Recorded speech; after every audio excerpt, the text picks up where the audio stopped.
kasi bumabalik na ang turismo rito sa Ilocos Norte. Mo especially dito sa tinitirhan ko dito sa resort sa Frexons Beach Resort.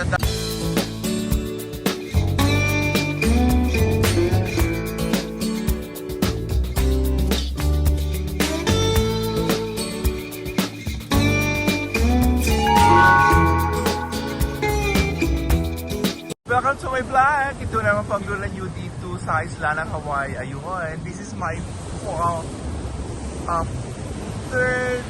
third day dito sa Frexons Beach Resort kung saan ako tumutuloy during my vacation. Okay? Ang daming tao! Ayun, actually it's already 5:36 dito sa resort and ang dami-daming tao and it's fun here. So, I'm inviting everyone na pasyalan nyo dito sa Frexons Beach Resort. Ang saya-saya rito, honestly. Ito yung ito yung beachfront. Kung saan ako doon ako nakatira doon sa, after yung beach hut, may kabanan doon kung saan ako nag-stay. Yun. Actually, ang dami-daming tao. Yun, ang sarap dito. Yun.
Pero dito sa Ilocos, it's more fun at Frexons Beach Resort.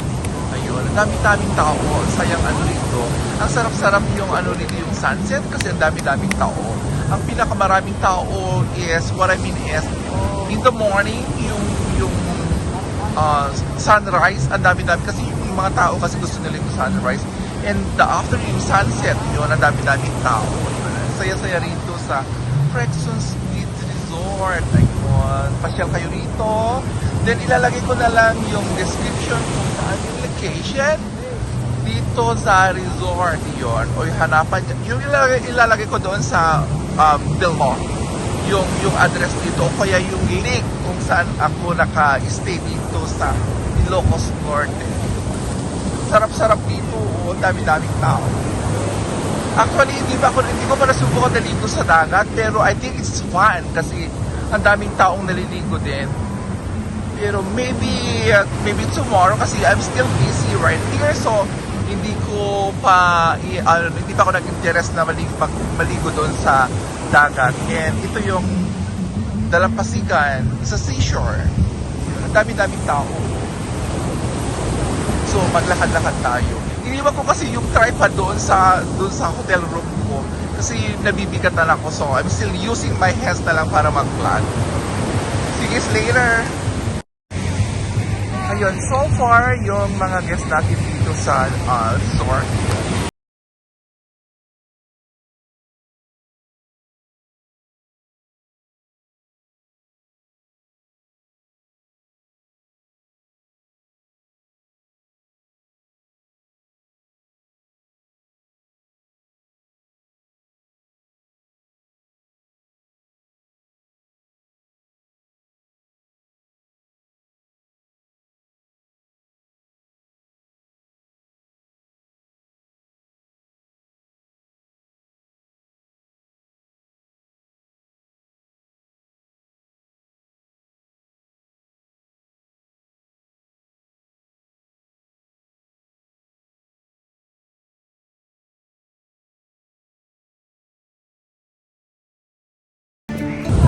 Ano ba, alam nyo ba na tuwang-tuwa ako sa mga kids dito na sumasayaw sila.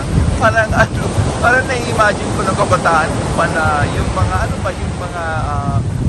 mga younger age natin is ginagawa din natin yung ginagawa nila noon. Nakakatuwa ako. Parang gusto ko silang sabayan kaso nga lang they still young and alam niyo naman ang lula nyo. Tuwang-tuwa ako, namimiss ko lang yung younger days ko dito sa Ilocos. Yun. Tuwa-tuwa ako. Yun. Tulad natin sila. Ang cute-cute nilang sumasaya. Sana panoorin yung mga younger days yung kabataan natin.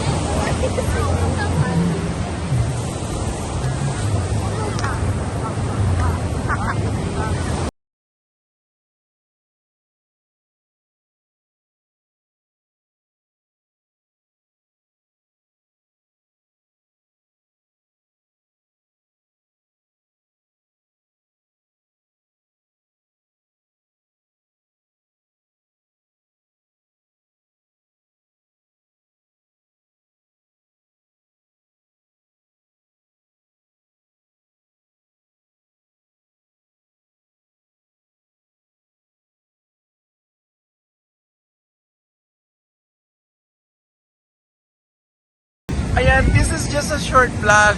Pansamantalang magpapaalam na naman ang lula nyo dito sa isla ng Hawaii.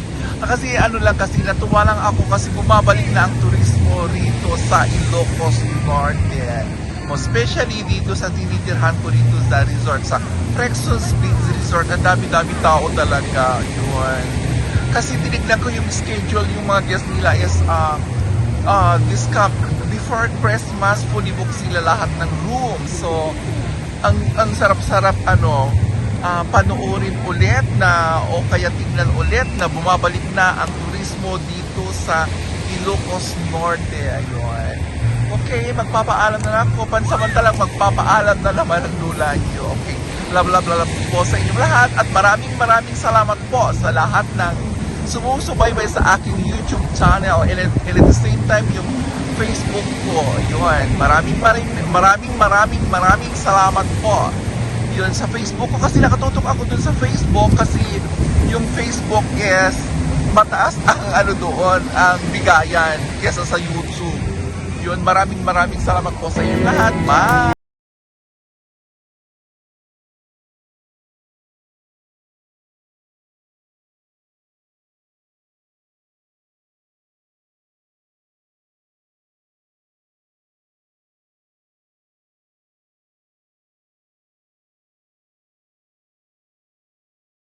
Good morning everyone! Oh my God, ang lamig-lamig ngayon dito sa resort. And this is my 4th day, December 4th dito sa resort. Yun. So, andito na po ang lula nyo dito sa isla ng Hawaii. Ayun. Chikahan na naman tayo early in the morning. Ang lamig-lamig. Pag-isip ko kanina is ginigilaw ako kasi yung binigyan nilang blanket sa akin is super nipis. Tapos pagising ko, naglakad-lakad ako rito sa beach area. Si Nana naglalakad-lakad din. Yun po. Yan. Hi, good morning everyone! Yan. And si Nana, she's walking early in the morning at the beach. Yan. Pinagsapa ka, kung napaglan. Ako exercise. Yan. Okay, see you guys later. So far, this is my 4th day dito sa resort ko. Kailangan maglakad-lakad tayo, pasyal tayo. Tapos later, pupunta tayo ng downtown para ma-experience ko naman ang downtown kasi 4 days ko na rito sa Pilipinas, hindi ko pa napakan ang downtown. Yun. Dami-daming tao pa rin sa morning. Yun. Yun, mga magkakat ng dalaga. Yun. At dami nilang pa-overnight kagabi rin. Ang saya-saya. Sa morning pala rito is masaya. Yan, nakasakad tayo. Kinigilaw talaga ako rito. Oh my God, pagising ko kasi kanina umaga, malamig na. Tapos yung aircon, nilagay ko na lang sa number 3 at sa kalo kasi ginigilaw talaga ako. Ganito pala dito sa resort in the morning. Daming taong pumupunta, kumakain sa tabi ng dagat, ang saya-saya. Talagang nagbalikan na ang turismo dito sa Ilocos Norte. Saya-saya. Yan yung beach. Siguro wala pa naliligo kasi malamig. Ako nga is ginigilaw, nakapambahay lang ako. Meron naman silang guest na bagong dating ko. It's more fun talaga dito sa resort. Honestly, ang sarap-sarap maglakad-lakad dito in the morning sa resort. Kasi ngayon, maganda yung weather dito, not like yesterday na mainit-init. So, maganda yung weather ngayon. Hindi siya yung mainit. Hoping na ganito yung weather, kasi mga tanghali rito or afternoon is mainit na. Yung talagang alam mo nyo naman sa province, di ba? Talagang mainit. Yan. Pero in the morning, malamig na. Kasi Christmas na rito. Kasi Christmas na, magki-Christmas na. So, palamig na lang palamig. Lakad-lakad pa rin tayo. Lakad-lakad. Kasi hindi pa pwedeng mag-breakfast. Too early, I just took my medicine. So, after an hour, pwede akong maglapang mag-breakfast. Para makapag-shower na rin ako, gusto kong pumunta ng downtown. Mapasyal ako ng downtown, bibili ng anything. Oh my God. Kasi nung pumunta kami ng Robinsons, saglit lang kami doon.